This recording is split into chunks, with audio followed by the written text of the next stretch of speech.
Подача воды в Очимчиру последние годы осуществлялась с перебоями. Прибегали к крайним мерам. Население получало воду по графику. Дело в том, что системе водоснабжения уже 47 лет, потому частые поломки были неизбежны. Для улучшения этой ситуации руководством страны было принято решение о полной реконструкции системы водоснабжения, правда, не сразу, поэтапно. После возведения новой водозаборной станции реконструировали водозаборный накопитель, а установленные 2 резервуара дадут возможность иметь в запасе необходимый объем воды, которой раньше всегда не хватало. Объект пришлось восстановить, он был не функционирующий.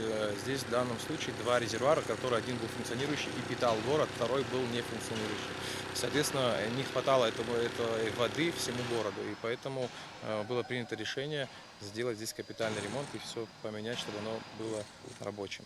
Подводящие трубы, которые есть, мы их будем менять. Все, что связано с внутренней шахтой, оттуда идет труба 250-я, которая идет на сброс ила, и поэтому нужно ее проложить дальше в поле, чтобы оттуда сбрасывался ил. Службы провели капитальный ремонт внутренней части резервуара, а также усилили плиты перекрытия, демонтировали старый слой штукатурки на стены и на основании резервуара, нанесли гидроизоляцию и дополнительно заштукатурили стены. Вместе с тем параллельно велись ремонтные работы самой шахты. В этом месте располагалась шахта. Мы провели демонтаж верхней надземной части, после чего открылась ее внутренняя часть. Мы меняем полностью все подводящие трубы, меняем все задвижки, все коммуникации, которые здесь были, они уже пришли в негодное состояние. В принципе, это видно, как сейчас все это течет. После этого все же это будет новое, и можно будет нормально эксплуатировать резервуар. Весь разводящий узел, куда подходит напорный водопровод.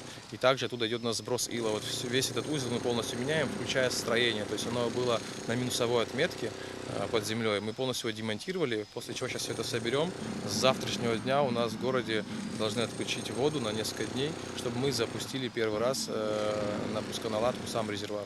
И после чего у нас продолжится дальше работа уже по сбору именно самой шахты. Несмотря на то, что ввод в эксплуатацию второго резервуара является важным этапом в восстановлении городского водоснабжения, начальник муниципального управления водоканала администрации Очимчирского района Авдений Джопуа предупреждает, что ситуация глобально не изменится из-за состояния городских водопроводных сетей. Квартальная и кольцевая системы, по его словам, не менялись еще с советских времен, что приводит к большому количеству утечек воды. Бассейн сегодня, который отремонтирован, он очень хорошо будет принимать воду из Моквы к накопителям очимчирским. Это будет вторым этапом, а третьим этапом, наверное, чтобы улучшить воду и качество, и подачу, придется третий этап ждать нашим гражданам, чтобы отремонтировать и поменять сеть водопроводных линий по городу. Это квартальные и кольцевая система. На 8 декабря намечен тестовый ввод в эксплуатацию резервуара.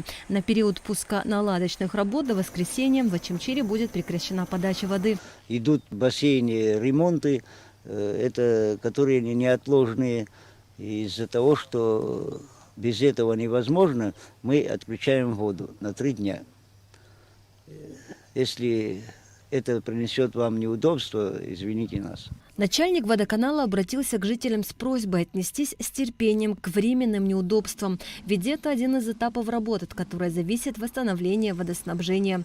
Асида Малия, Абхазское телевидение.